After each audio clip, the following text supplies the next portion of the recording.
तो दोस्तों स्वागत है एक बार फिर से आप सभी का भारतीय टेक चैनल पर। उत्तर प्रदेश टेट जो कि आपका 28 नवंबर यानी कि संडे के दिन होने वाला है, कल के दिन।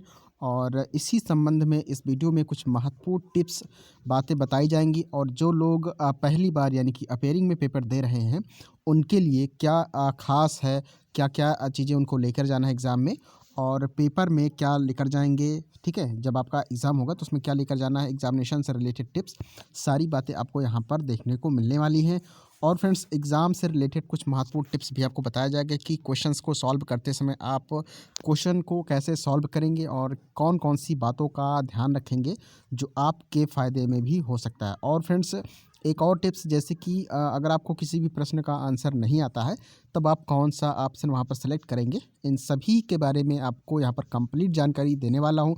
सो फ्रेंड्स अगर आप वीडियो को पहली बार देख रहे हैं तो सबसे पहले आप चैनल को सब्सक्राइब कर लीजिए सबसे पहले, और बेल आइकन को प्रेस करके रखिए ताकि और भी ऐसी अपडेट सबसे पहले आपको मिल सके। और वीडियो को अपने दोस्तों तक शेयर भी कर दीजिए ताकि एग्ज़ाम से रिलेटेड अगर कोई चीज़ छूट रही हो, कोई चीज़ उनको ना पता हो तो पता चल जाए, और हो सकता है उसका आशीर्वाद आपको मिले और उस आशीर्वाद से आपका यहाँ पर पेपर अच्छा हो जाए। सो फ्रेंड्स चलिए स्टार्ट करते हैं वीडियो को। तो दोस्तों बात करें हम यहाँ पर उत्तर प्रदेश टेट एग्ज़ाम के लिए, तो सबसे महत्वपूर्ण इन्फॉर्मेशन ये है कि सबसे पहले आपको 2 कलर पासपोर्ट साइज़ के फ़ोटो रख लेने हैं। अगर आपके पास कलर फ़ोटो नहीं है तो आप यहाँ पर ब्लैक एंड वाइट फ़ोटो को भी लेके जा सकते हैं। ये तो हो गया आपका पहला काम, ये आप अभी इसको रख लीजिएगा। उसके बाद दूसरी बात आती है कि आपके पास 2 फ़ोटो होने चाहिए आईडी, यानी कि आपके पास ऐसी आईडी हो जिसमें आपकी फ़ोटो स्पष्ट होनी चाहिए, जैसे कि आधार कार्ड हो सकता है, पैन कार्ड हो सकता है, ड्राइविंग लाइसेंस हो सकता है, या और भी बहुत सारी ऐसी आईडी हैं जो आपके पास होनी चाहिए। उसके बाद थर्ड आपके पास होना चाहिए मास्क, ये आपका मैंडेटरी है। बिना मास्क के आप एग्ज़ामिनेशन हॉल में तो मत जाइएगा। अगर सैनिटाइज़र नहीं है तब भी काम चल जाएगा। हालांकि काफ़ी सारे एग्ज़ाम में पेंडेमिक के दौरान भी कुछ लोग सैनिटाइज़र नहीं लेके जा रहे थे, विद्यालय में भी व्यवस्था करवाई जा रही थी। लेकिन अगर आप इन सारी चीज़ों को खुद के पास रखते हैं तो आपके लिए ही सहूलियत रहेगी और आपको फ़ायदा मिलेगा।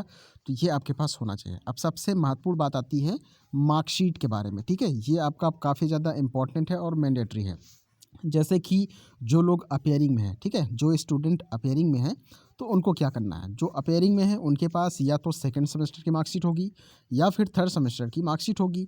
तो अगर आप अपेयरिंग में हैं तो सबसे पहले आप काम क्या करेंगे, आप जहाँ से भी बीटीसी कर रहे हैं या फिर बीएड कर रहे हैं उस कॉलेज से आपने मार्कशीट को सत्यापित करवाया होगा, और ठीक उसी जनपद के डाइट से भी आपको सत्यापित करवाना रहेगा। तो ये काम आपने भली-भाँति करवा लिया होगा, मुझे विश्वास है कि आपने ये काम अच्छे से करवाया होगा। अब बात आती है कि जो लोग पास आउट हो चुके हैं, ठीक है, जिनके पास ओरिजिनल मार्कशीट है अथवा नहीं है, वो इस कंडीशन में क्या करेंगे। तो लगभग 99% कॉलेज में मार्कशीट ओरिजिनल दे दी गई है। जैसे कि 2017 बैच वाले जो थे उनको मार्कशीट मिली है, और उसके बाद के जो भी अभ्यर्थी हैं उनको मार्कशीट अभी तक नहीं मिली होगी। तो अगर ओरिजिनल मार्कशीट है तो आप ओरिजिनल मार्कशीट लेके जाएँगे। अब मार्कशीट 4 सेमेस्टर में होगी तो आपको अंतिम यानी कि चौथे सेमेस्टर की मार्कशीट को लेके जाना है, ये आपको ध्यान रखना है। सारी मार्कशीट नहीं ले जाना, फालतू का कोई मतलब नहीं है। आप मात्र चौथी सेमेस्टर की मार्कशीट लेके जाएँगे, उसी से आपका सारा काम हो जाएगा। अब यहाँ पर एक क्वेश्चन ये भी आता है कि जिनके पास ओरिजिनल मार्कशीट नहीं है या फिर कॉलेज उनका काफ़ी दूर है, वो मार्कशीट नहीं ला सकते हैं, तो क्या करेंगे?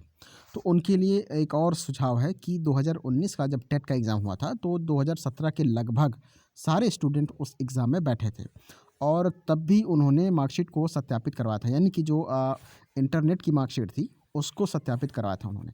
तो अगर वो जो सत्यापित मार्कशीट है उसको अगर ले जाएंगे तब भी उनका काम हो जाएगा, तो वहाँ पे कोई भी कन्फ्यूज़न नहीं होगी, ठीक है।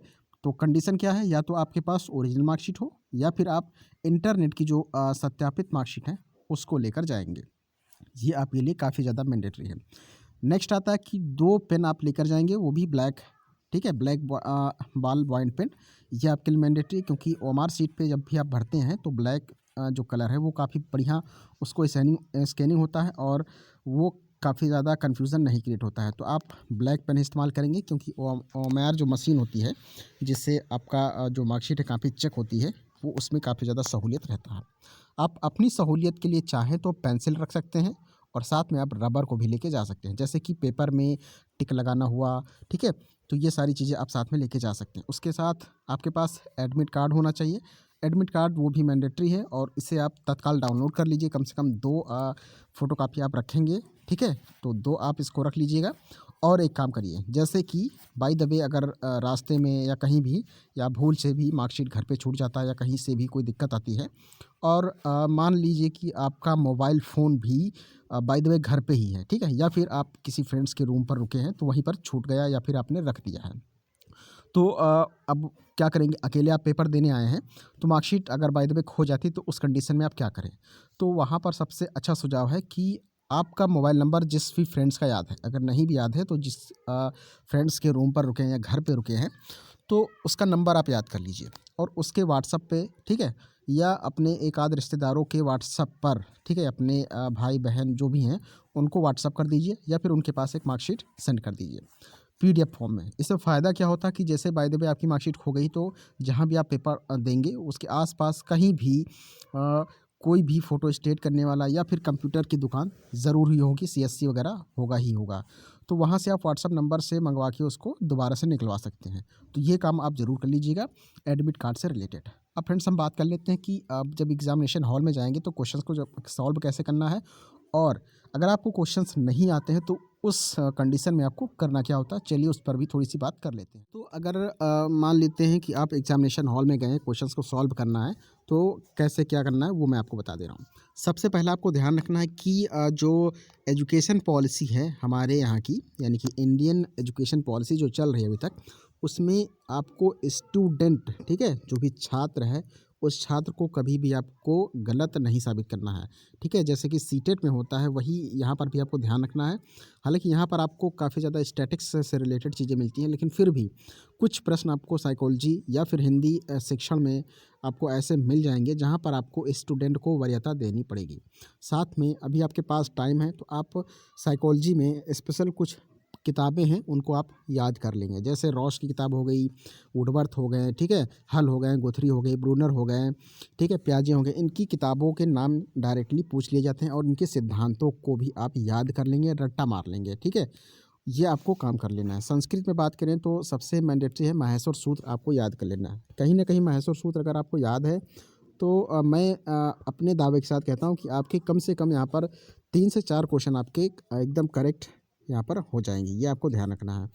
और एग्ज़ामिनेशन हॉल में बैठें तो आपको कॉन्फिडेंस अच्छा रखना है, आपको डरना नहीं है।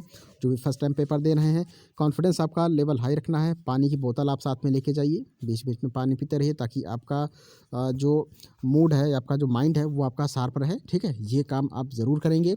और किसी भी प्रकार की खान-पान से रिलेटेड जो चीज़ें हैं, जैसे कि कल पेपर है तो आज आपको जाना है तो आज जो तली भुनी हुई चीज़ें हैं, ठीक है? ये इन सब चीज़ों का सेवन आपको नहीं करना है और बीच में जो आपका लंच होता है तो उस लंच के दौरान भी आपको फल-फ्रूट वाली चीज़ें ही खानी है और ध्यान रखना है कि दुकान आपकी स्पष्ट होनी चाहिए।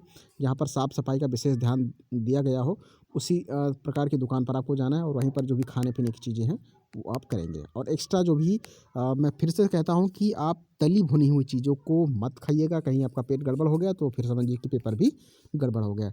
सो फ्रेंड्स, इसी के साथ मैं आशा करता हूँ और उम्मीद करता हूँ कि आप सभी का पेपर अच्छा हो। इसी आशीर्वाद के साथ इस वीडियो में यहीं तक और मिलते हैं नेक्स्ट वीडियो में नेक्स्ट अपडेट के साथ। Thanks for the watching.